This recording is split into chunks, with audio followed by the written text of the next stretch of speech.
Sarah Mitchell stood at the front of her college American history class, her hands trembling slightly as she held the faded photograph. The black and white image showed a young woman in military uniform, her chin raised with quiet dignity, standing among a group of male soldiers. Professor Henderson had asked each student to share a family military story, and Sarah had chosen to talk about her grandmother, Elena Rodriguez. "My grandmother served as a Marine in World War II," Sarah began, her voice barely above a whisper. The classroom of 30 students seemed unusually quiet, but not in the respectful way she had hoped for. A snicker came from the back row. Then, another. Sarah's cheeks flushed as she noticed several classmates exchanging glances and rolling their eyes. Her roommate Jessica, who sat in the third row, gave her an encouraging smile, but even Jessica looked uncertain. "Women weren't Marines in World War II," called out Brad Morrison, a popular student who always sat in the back with his friends. His voice carried that particular tone of someone who was absolutely certain they were right. "They had some auxiliary roles, but they weren't real Marines." "Maybe your grandma was a nurse or something." The professor, Dr. Henderson, a middle-aged man with graying temples, cleared his throat. "Well, Sarah, Brad does raise an interesting point. While women did serve in various capacities during World War II, the role of women in combat units was quite limited. Perhaps you could clarify what exactly your grandmother did?" Sarah felt her face burning. She looked down at the photograph again, at her grandmother's determined expression, at the uniform that looked exactly like the men's uniforms around her. "She told me she was a Marine," Sarah said, her voice growing stronger despite the embarrassment. "She served in the Pacific Theater. She earned medals for her service." This time the laughter was more open. Brad's friend Marcus joined in. "Look, no offense, but old people sometimes mix up their stories. Maybe she watched too many war movies. Women didn't fight in World War II, period." "My grandfather fought in the Pacific," added another student, Jennifer Walsh. "He told us all about it before he died. There were no women Marines." "I think you're confused about your family history." Sarah's hands were shaking now, not from nervousness but from frustration and anger. She had grown up listening to her grandmother's stories about basic training, about the long ship journeys across the Pacific, about the heat and humidity of the islands where she served. Elena had told her about learning to shoot rifles, about standing guard duty, about the friends she lost in combat zones. "She wasn't confused," Sarah said, her voice rising slightly. "My grandmother was Elena Rodriguez. She enlisted in 1943 when she was 18 years old. She served for 2 years and came home with a Purple Heart and a Bronze Star." The classroom erupted in whispers and chuckles. Even some of the students who had been quiet before were now shaking their heads and looking at Sarah with pity or amusement. Dr. Henderson held up his hand for silence. "Sarah, I appreciate your family pride, but we need to be historically accurate in this class. Women's military roles in World War II were primarily support positions. The Women's Army Corps, the Navy Waves, the Coast Guard SPARs, these were real organizations, and the women who served in them deserve recognition for their contributions. But they weren't Marines in the traditional sense." Sarah felt tears of frustration building behind her eyes. "But she showed me her uniform. She had photographs with her unit. She knew the names of every man she served with. She could draw maps of the islands where they were stationed."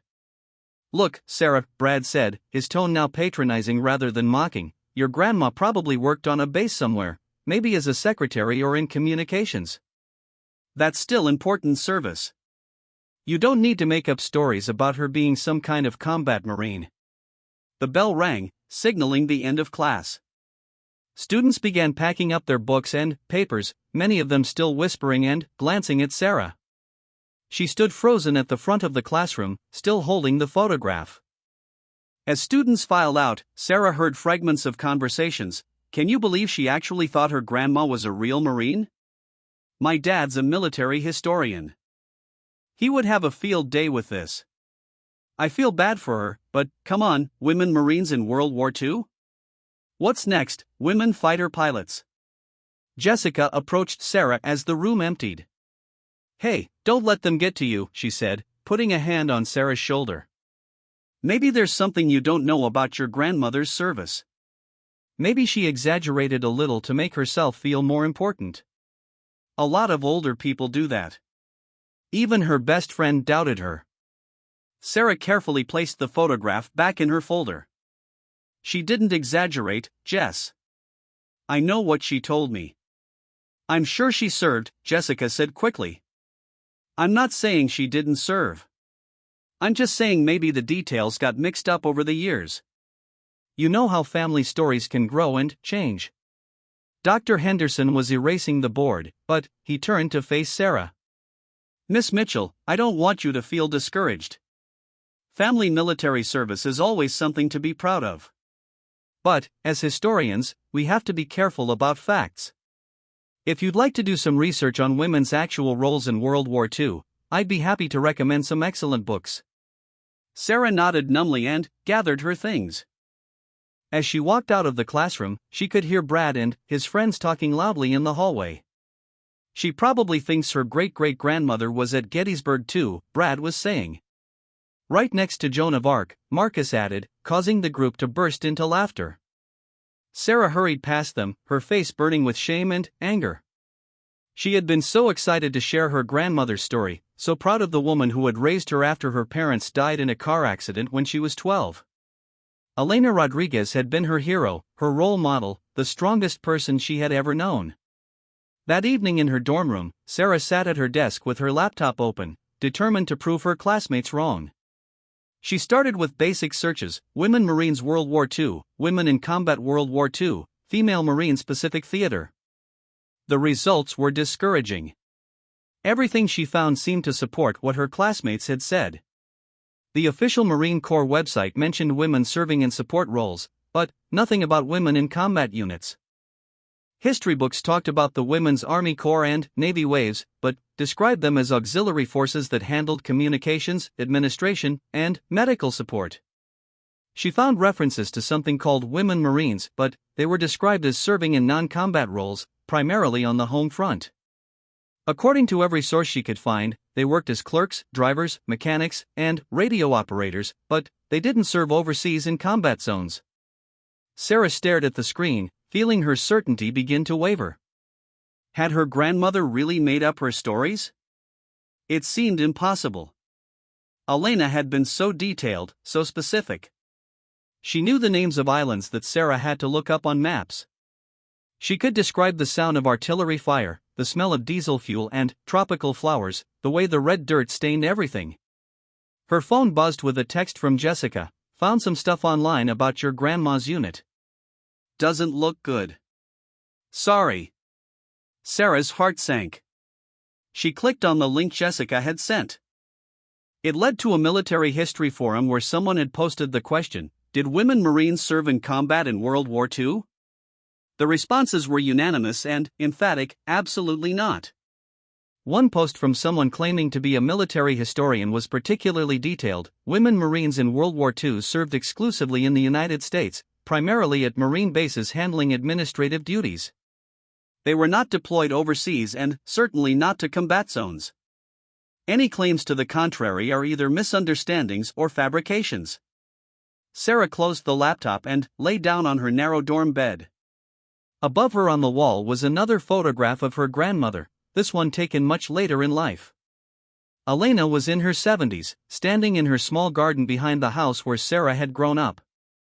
She was wearing a faded Marine Corps t-shirt that she wore every weekend when she worked in the yard. Elena had died just 6 months ago, and Sarah still missed her every day. Her grandmother had been her anchor, the person who taught her to be strong, to stand up for herself, to never let anyone make her feel small. Elena had always said that her military service had shaped her into the woman she became. I learned to be tough in the Corps, Elena used to say. They taught me I could do anything a man could do, and do it better. That's a lesson that served me well my whole life. But what if it was all a lie? What if the woman she had idolized, the person whose strength had gotten Sarah through the darkest period of her life, had built her identity around a fantasy? Sarah rolled over and pulled her pillow over her head, trying to block out the memory of her classmates' laughter. Tomorrow she would have to face them again, and word would have spread by now. She was the girl who thought her grandmother was a combat marine in World War II. She was the girl who didn't know her own family history. Her phone rang. The caller ID showed it was her Aunt Maria, Elena's daughter and Sarah's guardian since her parents' death. "Hi, Aunt Maria," Sarah answered, trying to keep her voice steady. "Sarah, honey, how are your classes going?" Maria's warm voice was comforting, but it also reminded Sarah of her predicament. "Fine," Sarah lied. "Actually, I have a question about Grandma Elena." "Of course, what about her?" Sarah took a deep breath. "Tell me about her military service. What exactly did she do in the Marines?" There was a pause on the other end of the line. "Well, you know the story she told you. She was very proud of her service." "But, what specifically did she do?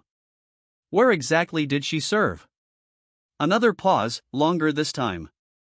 "Sarah, why are you asking? Did something happen?" "I just need to know the facts, Aunt Maria. For a school project." Maria sighed. "Honey, your grandmother was a wonderful woman, and she did serve her country. But, you know how she was, she liked to make her stories sound more exciting than they probably were. She served during the war, but I don't think she ever left California. She worked at a base there doing office work, I believe." Sarah felt like she had been punched in the stomach. "She told me she served in the Pacific. She said she was in combat zones." "Oh, Sarah," Maria said softly. "Your grandmother loved you so much, and she wanted you to be proud of her. Sometimes she got carried away with her stories. She wasn't lying exactly, just embellishing. She did serve, and that's what matters." After they hung up, Sarah sat in the dark for a long time. Her grandmother hadn't been a combat marine. She had been a clerk or secretary who had spent the war filing papers in California while real Marines died on distant islands. The woman who had raised her to always tell the truth had built her identity around an elaborate fiction. The worst part was facing her classmates tomorrow. They had been right, and she had been wrong. Brad Morrison and his friends would probably never let her forget it. She was going to be the girl who made up stories about her family, the girl whose grandmother was a fraud. Sarah pulled out her phone and started typing a text to Dr. Henderson. "Professor, I need to apologize to the class tomorrow. I was wrong about my grandmother's service. She didn't serve overseas." But she stopped before sending it. Something nagged at her, some detail that didn't fit. Her grandmother had known too much, been too specific. The names of islands, the descriptions of combat, the way she talked about her fellow Marines with such genuine affection and pain. Sarah got up and turned on the lights. She pulled out a box from under her bed, things she had inherited from her grandmother. There were more photographs, documents, and personal items that Elena had treasured. She spread everything out on her desk, determined to understand the truth once and for all. If her grandmother had really just been a clerk in California, then these items should reflect that reality. But, as Sarah began to examine them more carefully, she noticed things that didn't match what everyone was telling her. There were letters postmarked from locations in the Pacific. There were photographs of Elena with groups of Marines on what looked like tropical islands. There was a citation for bravery that was signed by a commanding officer in the 4th Marine Division. Sarah picked up her laptop and began searching again, but this time she looked for different information. Instead of searching for Women Marines World War II, she searched for Elena Rodriguez Marine Corps and 4th Marine Division World War II. What she found made her sit up straight in her chair.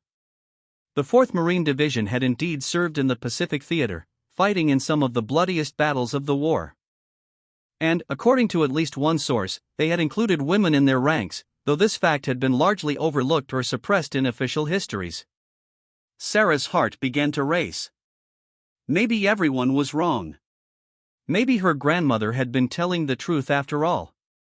But, if that was the case, why didn't anyone know about it? Why weren't women Marines in combat units part of the official history? She looked at the clock. It was nearly midnight, but she couldn't sleep now. She had research to do, phone calls to make, and, most importantly, she had to find a way to prove that her grandmother had been the Marine she always claimed to be. Tomorrow's class was going to be very different from what anyone expected. Sarah had barely slept, but, when morning came, she was more determined than ever. She skipped her first class and went straight to the university library, armed with the documents from her grandmother's box and a notebook full of questions that had kept her awake all night. The librarian in the military history section, Mrs. Peterson, was a kindly woman in her 60s who had helped students with research for over 20 years. When Sarah approached her desk with the box of her grandmother's belongings, Mrs. Peterson immediately became interested. "These are fascinating," Mrs. Peterson said, carefully examining the photographs through white cotton gloves. "This uniform insignia is definitely authentic Marine Corps from the 1940s. And these unit patches. I've never seen them in any of the standard reference materials." Sarah felt a surge of hope. "My classmates think my grandmother made up stories about being a combat Marine in World War II. They say women didn't serve in combat roles." Mrs. Peterson looked up from the photographs with a knowing expression. "Your classmates are repeating what most history books say, but that doesn't mean they have the whole story. Military records, especially from World War II, are notoriously incomplete. Many operations were classified, and women's contributions were often downplayed or omitted entirely from official accounts." She led Sarah to a computer terminal and began pulling up databases that weren't available to the general public. "Let's see what we can find about your grandmother's unit. What was her full name and service number?" Sarah provided the information from Elena's discharge papers, and Mrs. Peterson began typing. After several minutes of searching through military databases, her eyebrows rose. "This is very interesting," she said. "Your grandmother's service record shows she was indeed assigned to the 4th Marine Division, and her deployment records indicate she served in the Marshall Islands and Saipan. But here's the unusual part, her records have been partially classified, with sections redacted even to this day." "What does that mean?" Sarah asked, her heart pounding. "It means your grandmother was involved in operations that the military still considers sensitive information. That's highly unusual for a standard administrative position." Mrs. Peterson paused, then looked directly at Sarah. "I think your grandmother may have been part of something that hasn't made it into the history books yet." Mrs. Peterson printed out several pages of information and handed them to Sarah. "There are phone numbers here for military historians who specialize in uncovering overlooked or classified operations. Dr. James Morrison at the National Archives has been working on a project about women's combat roles that were never officially acknowledged. You should call him." Sarah thanked Mrs. Peterson and hurried back to her dorm room. She had 2 hours before American history class, and she was determined to gather as much information as possible before facing Dr. Henderson and her classmates again. She called Dr. Morrison's office at the National Archives. His secretary said he was in a meeting, but when Sarah explained what she was calling about, she was put through immediately. "Miss Mitchell," Dr. Morrison's voice was urgent and interested. "Did you say your grandmother was Elena Rodriguez, assigned to the 4th Marine Division?" "Yes, sir." "Do you know something about her?" "I've been researching her unit for 3 years," Dr. Morrison said, and Sarah could hear papers rustling in the background. "Your grandmother was part of a highly classified program called Operation Sisterhood.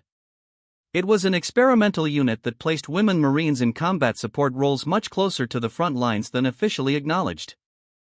The program was so secret that most of the participants were sworn to secrecy for life." Sarah felt dizzy with relief and vindication. So she really was a combat Marine? "More than that," Dr. Morrison said. "According to my research, Elena Rodriguez was one of the most decorated women in the program. She saved the lives of at least 12 Marines during the Battle of Saipan and single-handedly held a communications post under enemy fire for 6 hours when her unit was cut off from reinforcements." Sarah was crying now, tears of joy streaming down her face. Why isn't this in the history books? Why doesn't anyone know about this? Because the program was disbanded after the war and all records were classified. The military wasn't ready to acknowledge that women could be effective in combat roles. It was considered too controversial, too threatening to traditional military structure. The women who served in Operation Sisterhood were given standard discharge papers that didn't reflect their actual service, and they were ordered never to discuss their real assignments. Dr. Morrison paused, then continued. I've been trying to locate surviving members of these units for years. Most have died, and those who are still alive have been reluctant to talk because they were told the information was classified in perpetuity. If your grandmother talked openly about her service, she was breaking orders she had followed for decades. She only talked about it to family, Sarah said. And, even then, only to me.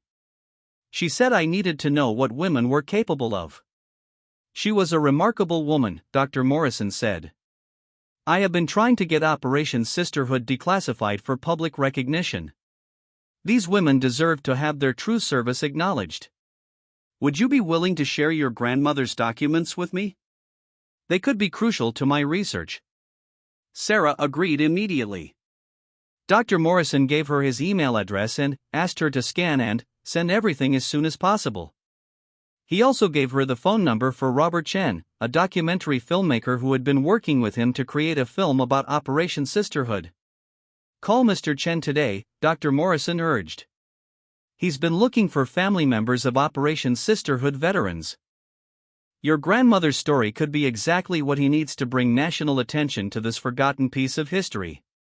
After hanging up with Dr. Morrison, Sarah sat quietly for several minutes, processing everything she had learned.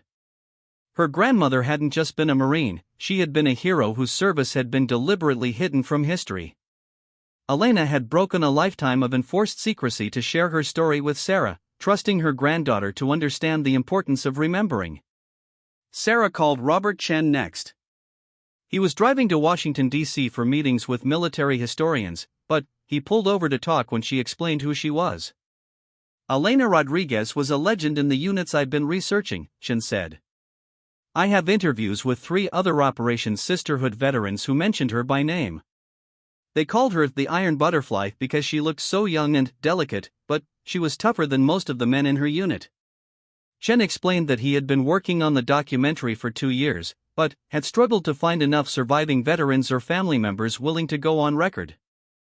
Many of the women had died without ever telling their families about their real service, taking their secrets to the grave.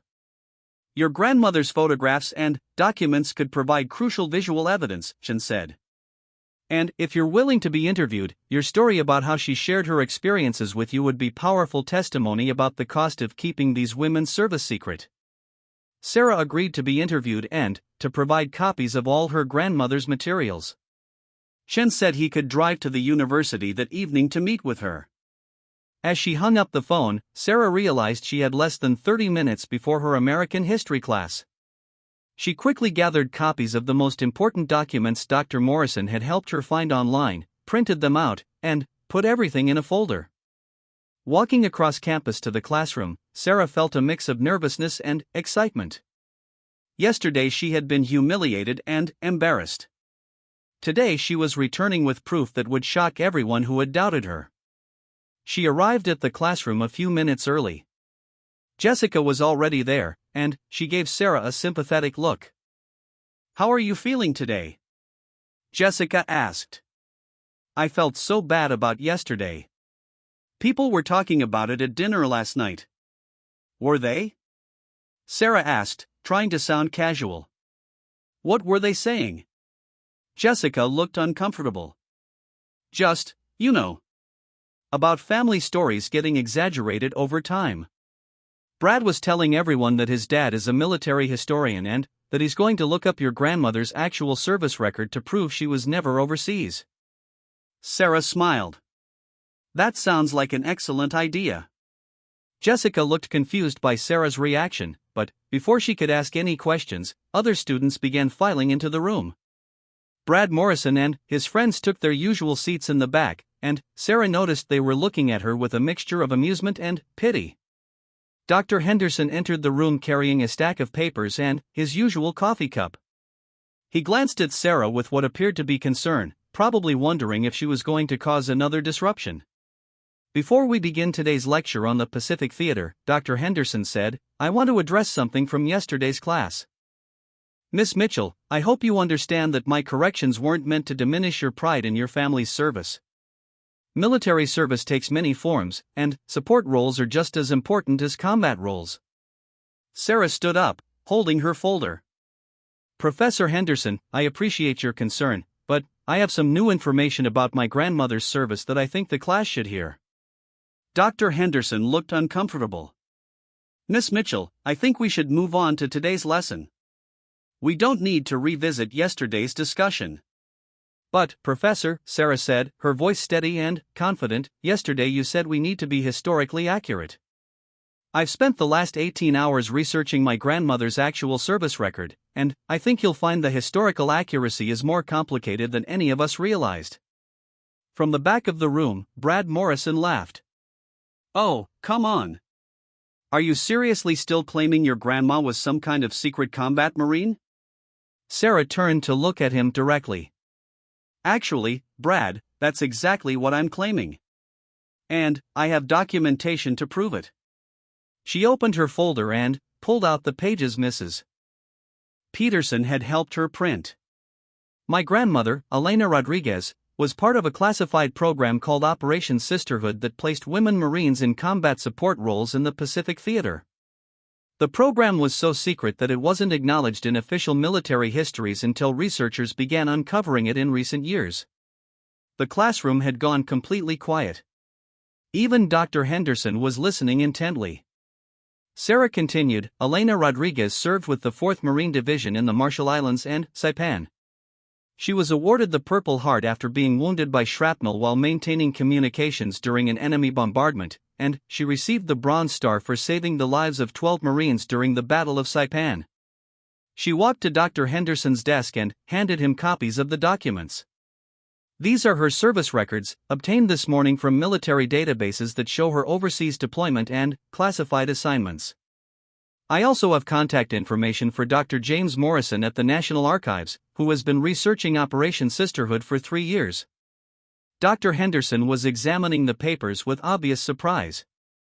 His expression changed from skepticism to fascination as he read. These documents appear to be genuine, he said slowly. And this classification level. I've never seen anything like this for a World War II service record. From her seat, Jessica raised her hand tentatively. Sarah, are you saying that everything your grandmother told you was true? Not just true, Sarah said, turning back to face the class. She actually downplayed her service. According to the veterans that researchers have interviewed, Elena Rodriguez was considered one of the most effective and courageous Marines in her unit, male or female. They called her the Iron Butterfly. Brad Morrison was no longer laughing. He looked genuinely confused and somewhat defensive. But every book I've ever read says women didn't serve in combat roles in World War II. Sarah nodded.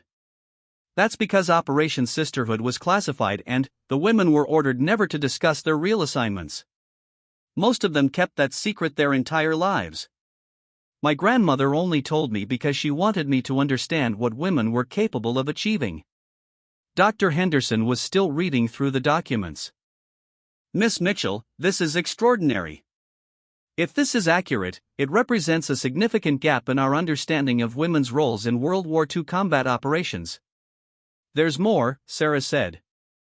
I'm meeting tonight with a documentary filmmaker who has been interviewing surviving Operation Sisterhood veterans.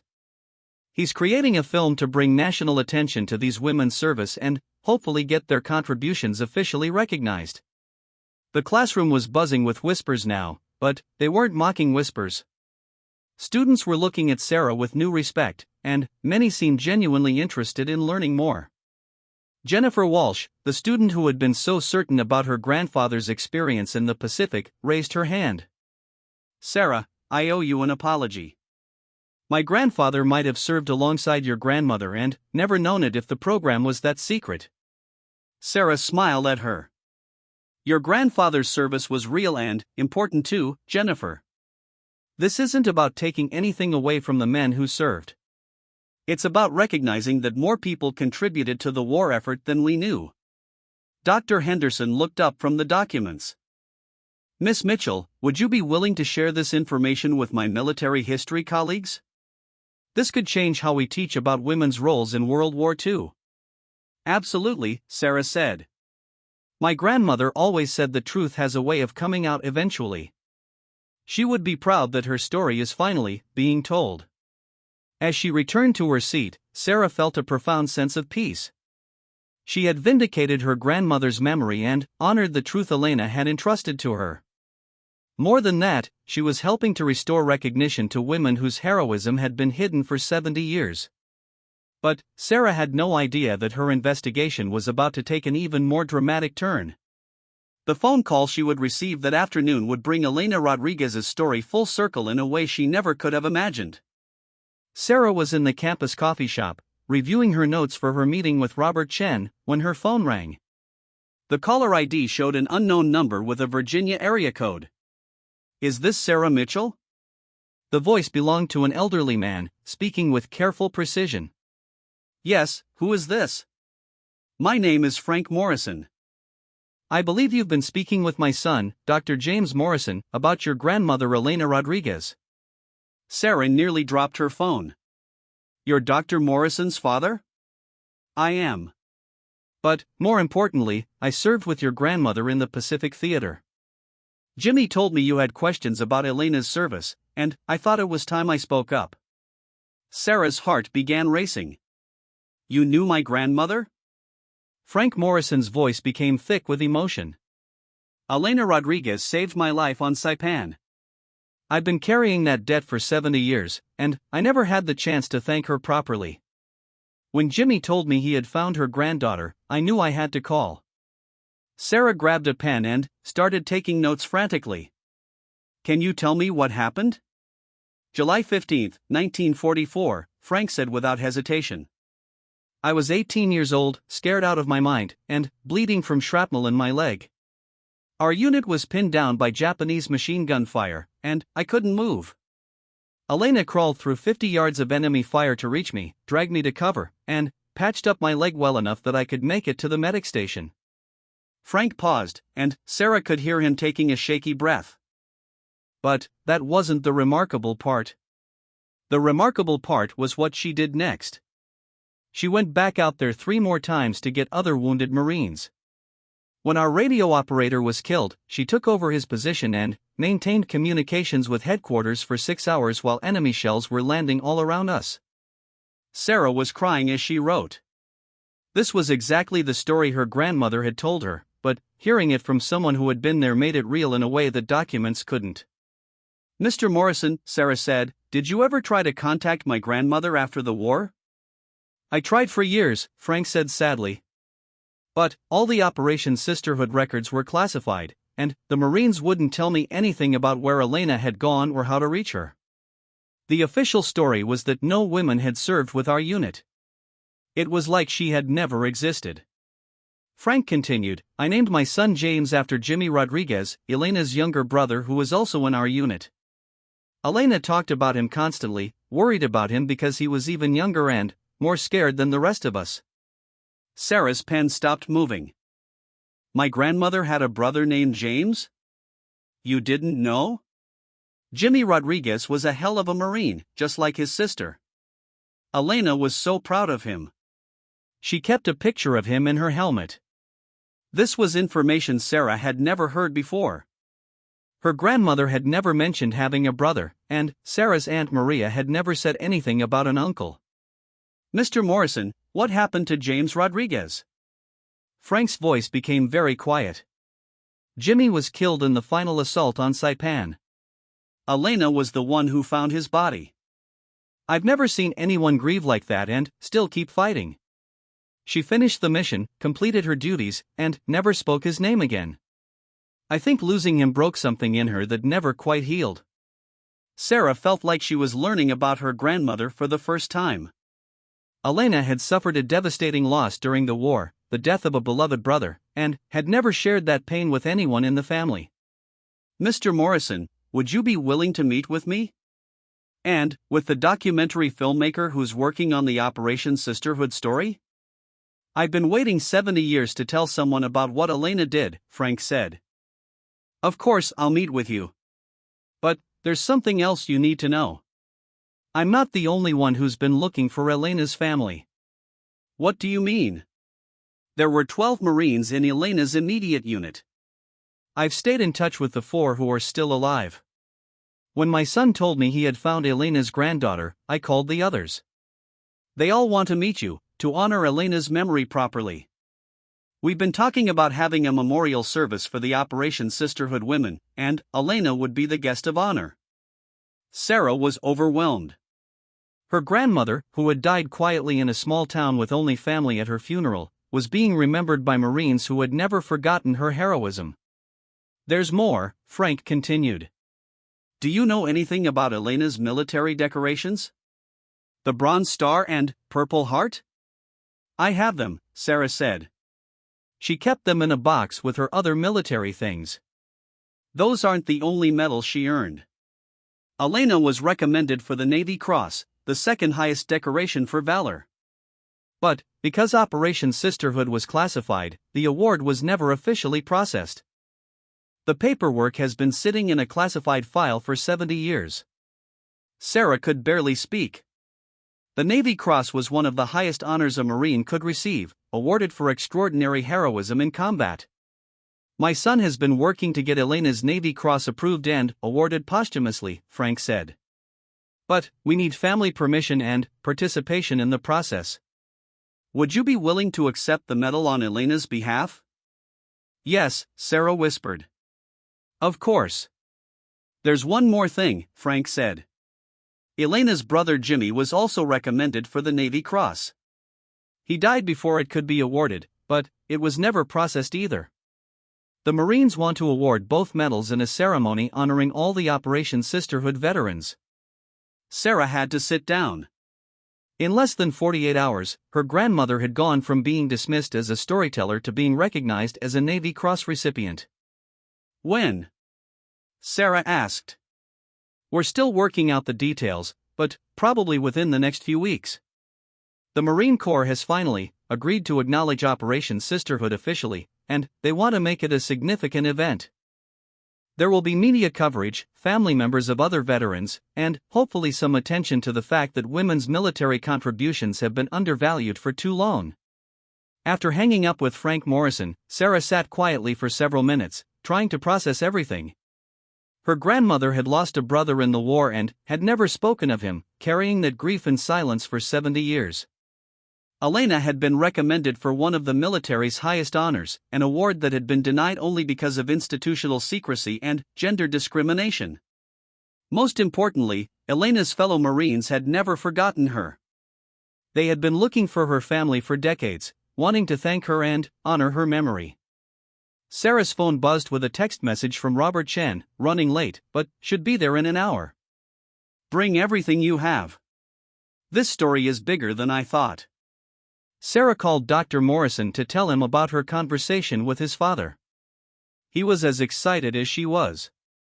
My father has been talking about Elena Rodriguez my entire life, Dr. Morrison said. When I became a military historian, researching Operation Sisterhood was partly my way of honoring the woman who saved my dad's life. I can't believe we finally found her family. Dr. Morrison explained that the Navy Cross ceremony would be held at the Marine Corps Museum in Virginia. The event would officially declassify Operation Sisterhood and recognize the contributions of all the women who served in the program. The timing is perfect, Dr. Morrison said. There's been growing momentum in Congress to review military awards that were denied due to gender or racial discrimination. Elena's case could become a catalyst for reviewing hundreds of other cases. Sarah thought about her classmates who had mocked her story just 2 days before. They couldn't have imagined that their skepticism would set in motion events that would culminate in a national ceremony honoring her grandmother. When Robert Chen arrived at the coffee shop, he was accompanied by an older woman who introduced herself as Margaret Thompson. Margaret is one of the Operation Sisterhood veterans I've been interviewing, Chen explained. When I told her about Elena Rodriguez's granddaughter, she insisted on coming to meet you. Margaret, who was in her mid-90s but still sharp and energetic, took Sarah's hands in hers. Elena Rodriguez was my bunkmate and my dearest friend, Margaret said, tears in her eyes.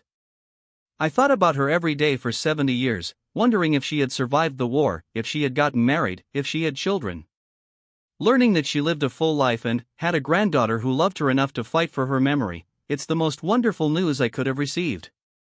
Margaret opened her purse and pulled out a small wrapped package. Elena asked me to give this to her family if anything happened to her. When she survived the war, I never gave it to her. I've been carrying it ever since, hoping someday I would find someone to give it to. Sarah unwrapped the package with trembling hands. Inside was a small locket containing 2 photographs. One showed Elena and a young man in Marine uniform, obviously her brother James. The other showed Elena as a teenager, standing with an older couple who must have been her parents. Elena wanted her family to remember her as she was before the war, Margaret said. She was so afraid that the fighting would change her, make her hard and cold. She made me promise that if she didn't survive, someone would remember the girl who loved to laugh and dance and who worried about everyone except herself. Sarah opened the locket and read the inscription inside, "For my family, remember me with love, not with sorrow." Elena. She wore this through every battle, Margaret continued. When she took it off and gave it to me before the final assault on Saipan, I knew she didn't expect to survive. But she did survive, and she chose not to take it back. I think she wanted to leave that part of herself behind. Robert Chen had been recording the conversation, and now he showed Sarah the interview footage he had already collected. There were 4 other Operation Sisterhood veterans, each with similar stories about Elena's courage and leadership. Elena was our unofficial leader, said one woman in a recorded interview.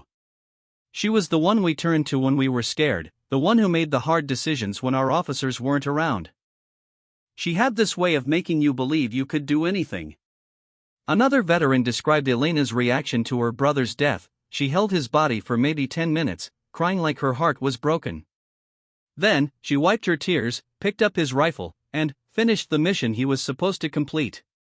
She never mentioned him again, but she fought twice as hard for the rest of the war. Chen explained that he had enough material now for a feature-length documentary, and that several networks were interested in the story. Elena's story is the centerpiece, he said.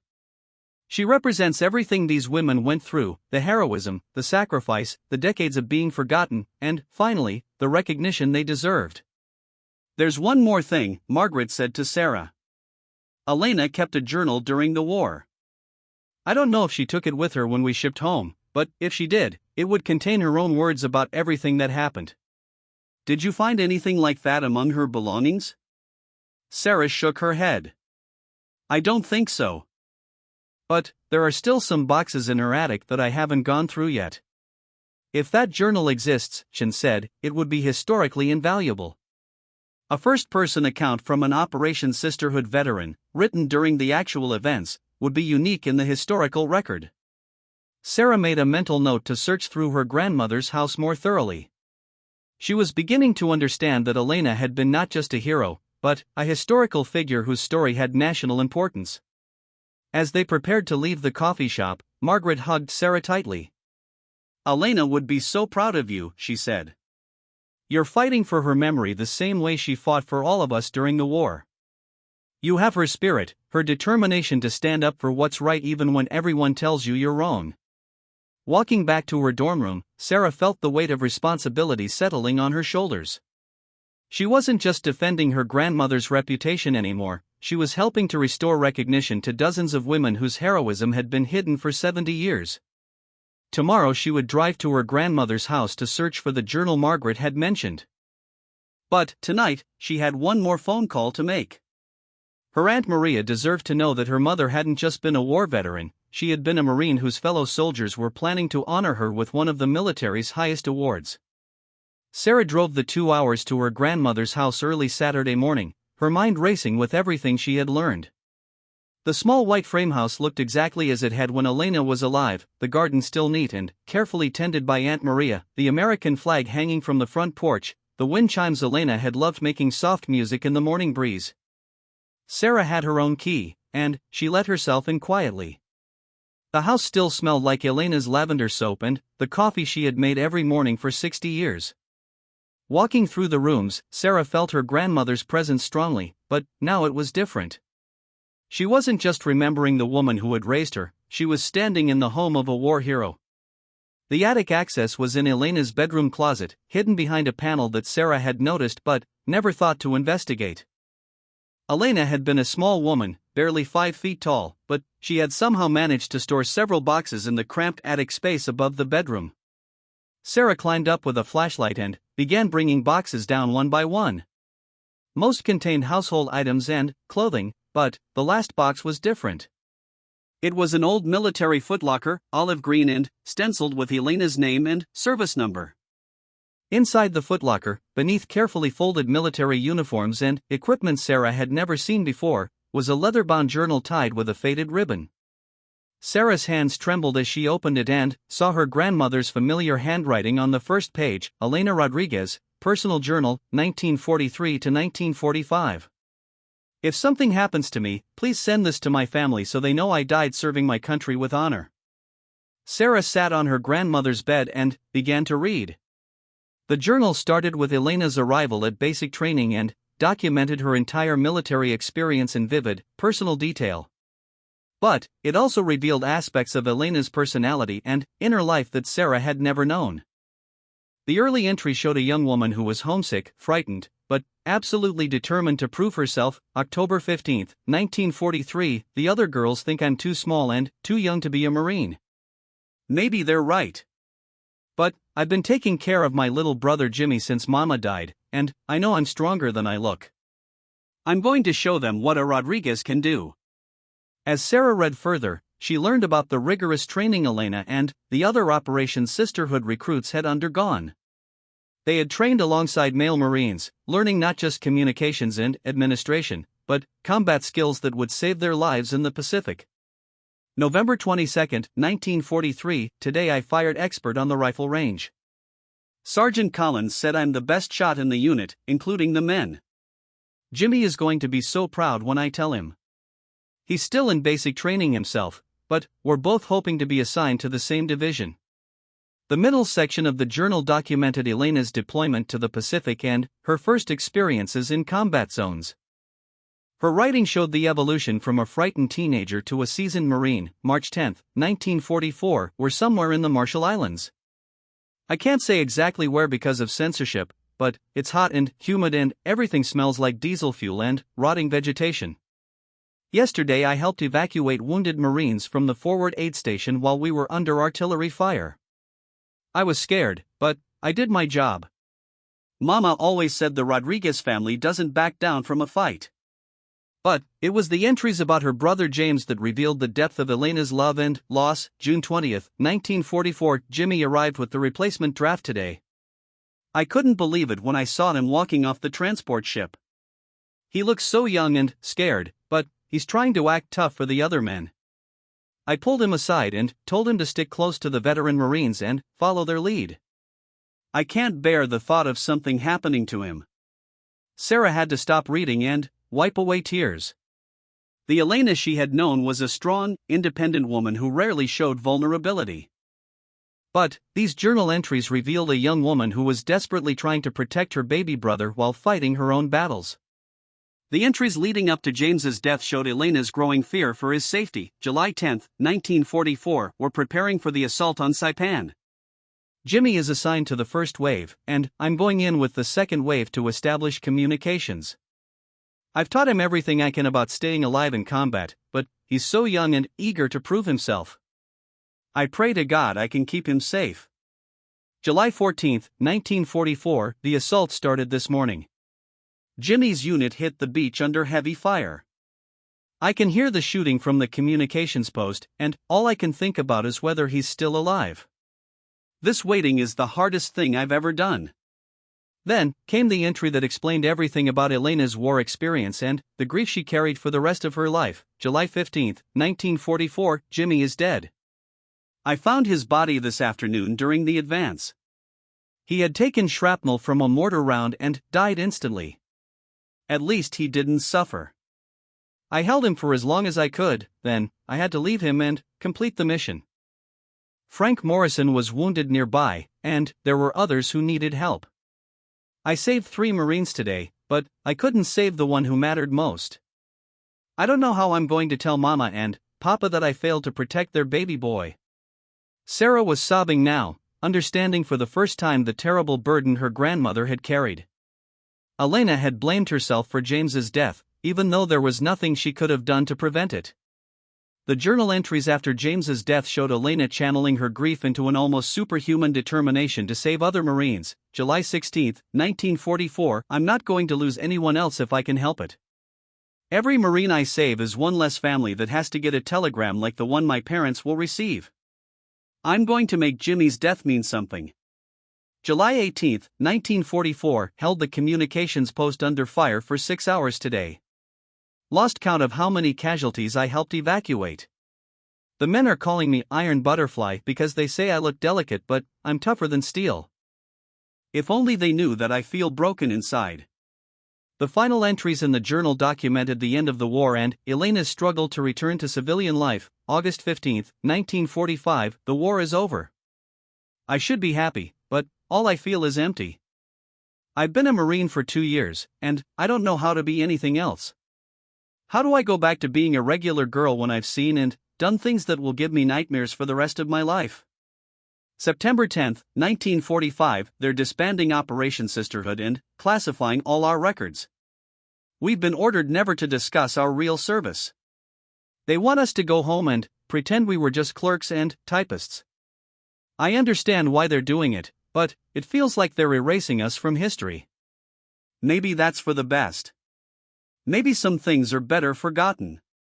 But the very last entry, dated just before Elena's discharge, revealed her true feelings about her service. September 20, 1945, "I'm proud of what I did in this war, even if no one will ever know about it. I served my country with honor, and I saved lives. Jimmy died, but his death gave meaning to my survival. Someday, when the world is ready, people will understand that women can be warriors too. I hope my daughters and granddaughters will live in that world." Sarah closed the journal and sat quietly for several minutes. Her grandmother had written those words 30 years before Sarah was born, but Elena had somehow known that her granddaughter would need to hear them. Sarah's phone rang, interrupting her thoughts. It was Robert Chen. "Sarah, I have incredible news," he said. "The Marine Corps has agreed to expedite the Navy Cross ceremony. They want to hold it next week, and they're inviting media coverage. This is going to be a major story." "Robert, I found my grandmother's war journal," Sarah said. "It documents everything: her brother's death, the battle she fought, her feelings about having her service classified. It's going to break your heart. Can you bring it to Washington? The Marines want to use Elena's story as the centerpiece of the ceremony. They're planning to award the Navy Cross to Elena and her brother posthumously, and they want you to be the one who accepts both medals." Sarah agreed to drive to Washington the following day. She spent the rest of the afternoon reading through the journal again, making notes about passages that would be important for the documentary and the ceremony. When she called Aunt Maria to tell her about the journal and the upcoming ceremony, Maria was overwhelmed. "I knew Mama was holding back parts of her story," Maria said through tears. "She used to have nightmares sometimes, and she would call out a name, Jimmy, but when I asked her about it, she would just say it was someone from the war who didn't make it home. I never knew he was her brother." "Why didn't she ever tell the family about him?" Sarah asked. "I think she felt guilty about surviving when he didn't," Maria said. "Your grandmother carried a lot of pain from that war, Sarah. Maybe too much. She threw herself into raising her children and later into raising you, but I always felt like part of her was still back in those islands, still fighting that war." That evening, Sarah called Dr. Henderson to tell him about the journal and the upcoming ceremony. He was amazed by the developments. "Sarah, this has become the most important historical discovery in my 20 years of teaching," he said. "I've already been contacted by colleagues at other universities who want to incorporate Elena's story into their curricula. Would you be willing to speak to my classes about your research process and what you've learned?" Sarah agreed, but she also had another request. "Professor Henderson, I want Brad Morrison and the other students who doubted my story to be invited to the Navy Cross ceremony. I don't want them to feel embarrassed, but I think they should see how this story ends. Dr. Henderson was surprised by her generosity. That's very gracious of you, Sarah. Are you sure you want them there? My grandmother wrote in her journal that she hoped future generations would live in a world where women's contributions were recognized, Sarah said. Maybe watching her receive the Navy Cross will help my classmates understand that women have always been capable of extraordinary things, even when history doesn't record it. As Sarah prepared to leave her grandmother's house, she walked through the rooms one more time. Everything looked the same, but her understanding of the woman who had lived here had been completely transformed. Elena Rodriguez hadn't just been her loving grandmother, she had been a warrior who sacrificed everything for her country and, then, lived with the secret pain of that sacrifice for 70 years. Sarah locked the door and drove back to campus, carrying the journal and a new understanding of her own strength. If Elena Rodriguez could survive combat in the Pacific, the loss of her beloved brother, and 70 years of silence about her heroism, then Sarah could certainly handle whatever challenges life brought her. But first, she had a Navy Cross ceremony to prepare for, and a story to tell that would finally give her grandmother the recognition she deserved. In her rearview mirror, Sarah could see the flag on Elena's front porch waving in the evening breeze, and, for the first time since her grandmother's death, Sarah felt like Elena was truly at peace. The Marine Corps Museum in Quantico was packed with people Sarah had never expected to see. Media crews from major networks set up their cameras, military historians gathered near the display cases, and dozens of elderly veterans filled the front rows of chairs. But what shocked Sarah most was seeing her entire American history class walking through the entrance, led by Dr. Henderson. "Sarah!" Jessica called out, hurrying over with obvious excitement. Professor Henderson arranged for the whole class to attend. "This is incredible, we're going to witness actual history being made." Behind Jessica, looking considerably less confident than usual, Brad Morrison approached with his friends. "Sarah," he said, his voice unusually humble, "I owe you a massive apology. My dad looked up your grandmother's classified records through his military historian contacts. He said Elena Rodriguez was one of the most decorated women Marines in World War II. Sarah smiled at him. "Thank you for saying that, Brad. And thank your father for taking the time to research her.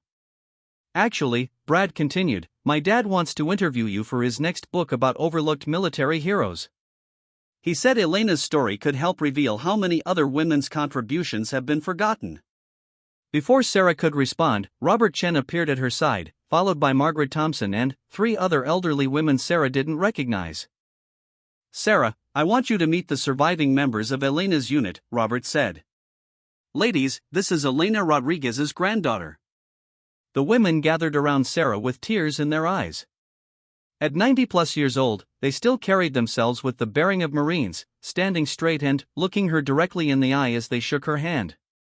"Helen Murphy," said the first woman, a tiny lady with snow-white hair. "I was Elena's radio operator during the Saipan campaign. She saved my life twice." "Dorothy Chen," said the second woman. "Elena and I served together for 18 months. She was the bravest person I ever knew." "Patricia Williams," said the third woman. "Elena taught me how to survive in combat. Everything I learned about being strong under pressure came from watching her." Margaret Thompson took Sarah's arm.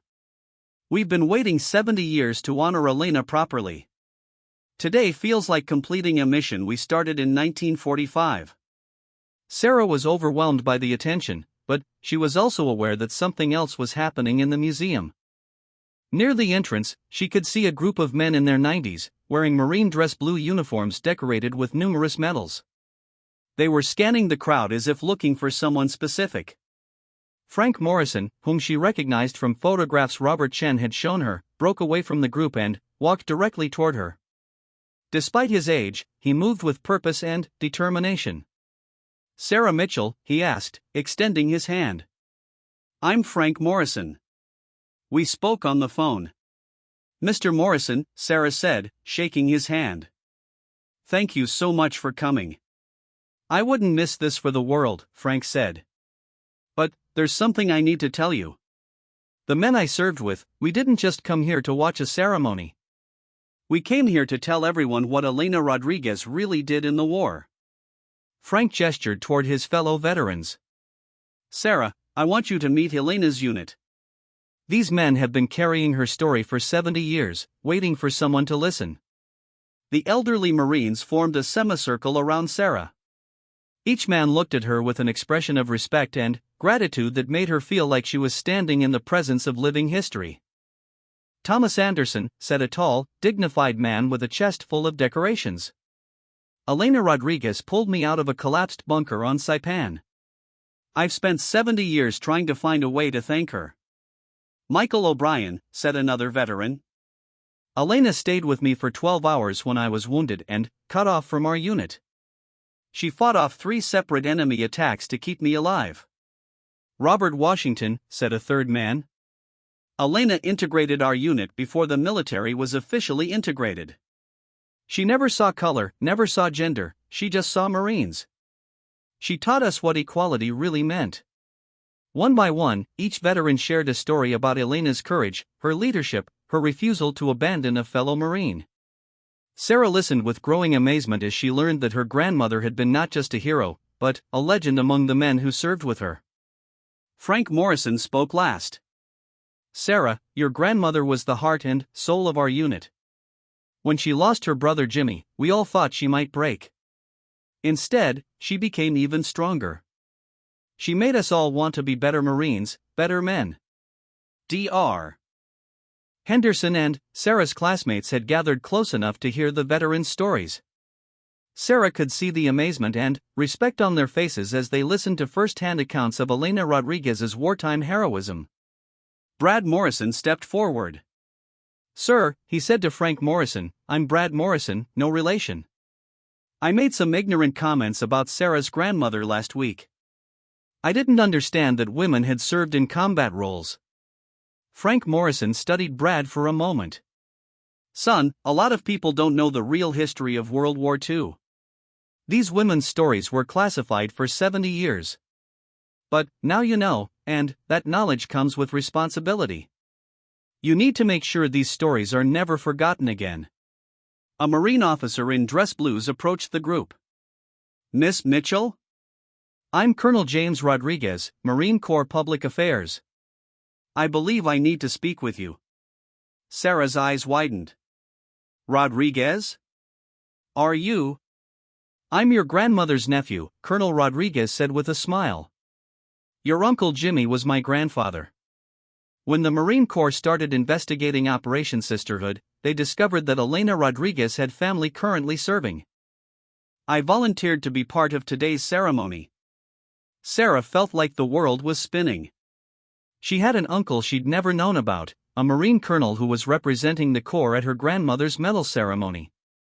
Uncle Jimmy, she whispered. Grandma Elena talked about Uncle Jimmy all the time.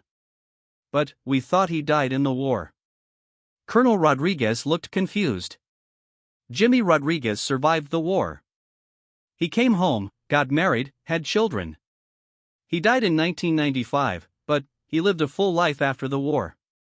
Frank Morrison overheard the conversation and approached them. Colonel, I think there's been a misunderstanding. The Jimmy Rodriguez who died on Saipan was Elena's younger brother, James Rodriguez. But there was another James Rodriguez in our unit, Elena's cousin. He survived the war. That's my grandfather, Colonel Rodriguez confirmed.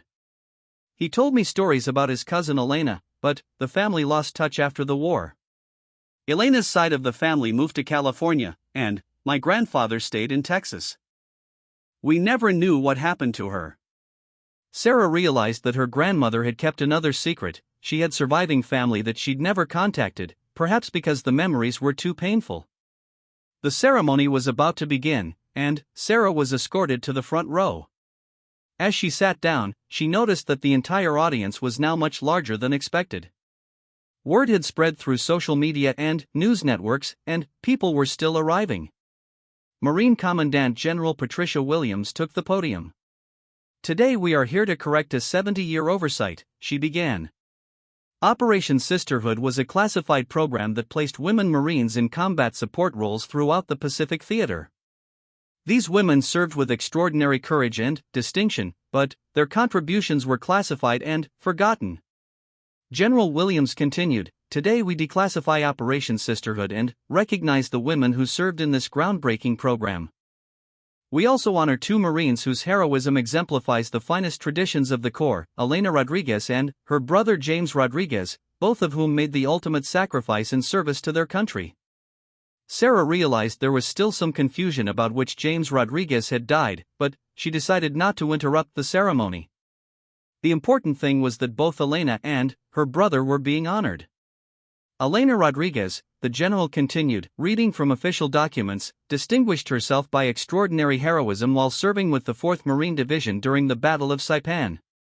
Despite enemy fire, she single-handedly evacuated 12 wounded Marines to safety, maintained communications under continuous bombardment for 6 hours, and displayed leadership and courage that inspired all who served with her.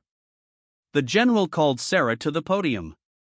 "Miss Mitchell, on behalf of the United States Marine Corps and a grateful nation, I present to you the Navy Cross, awarded posthumously to your grandmother, Elena Rodriguez." As Sarah accepted the medal, the audience erupted in applause. But then, something extraordinary happened.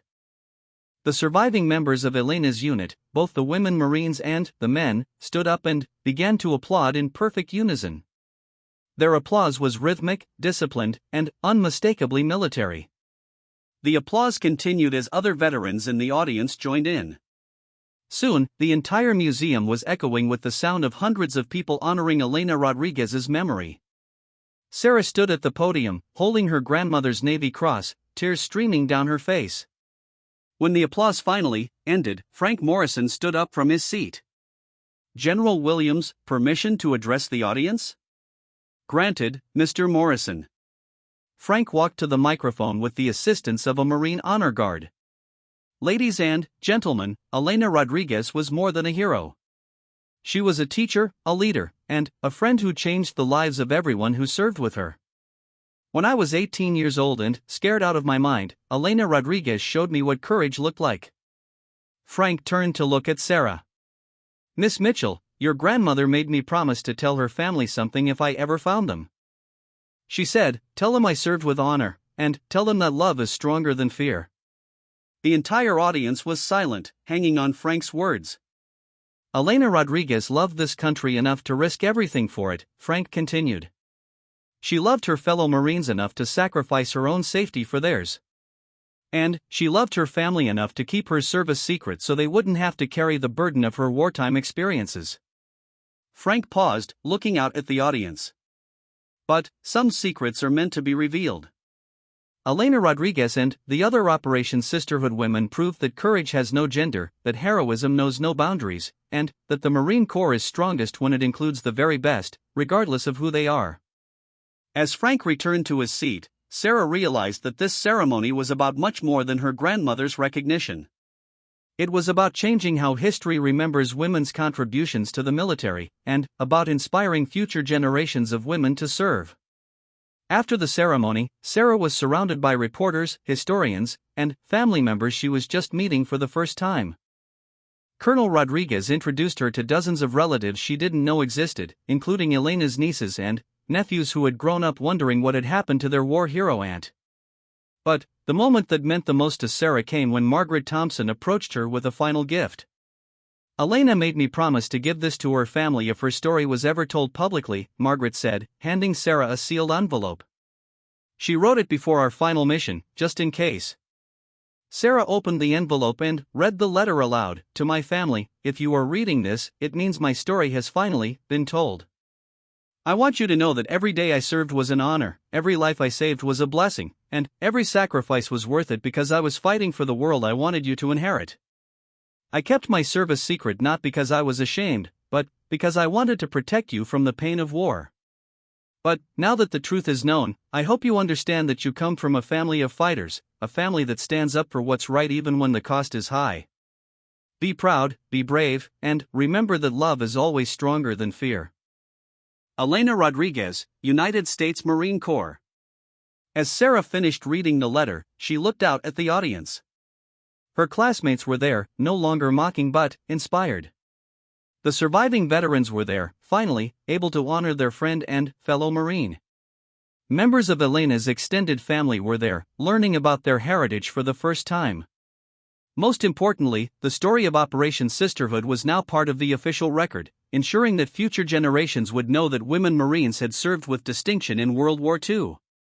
Sarah thought about her grandmother's journal entry expressing hope that her granddaughters would live in a world where women's contributions were recognized. That world had finally arrived, and Sarah had helped create it by refusing to let anyone dismiss her grandmother's story. As she held Elena Rodriguez's Navy Cross and looked out at the faces of people whose lives had been touched by one woman's courage, Sarah understood that some stories are too important to remain secret, and some heroes are too significant to be forgotten. The unit had finally stormed in, not to battle, but to bear witness, to honor the fallen, and to ensure that the truth would endure forever.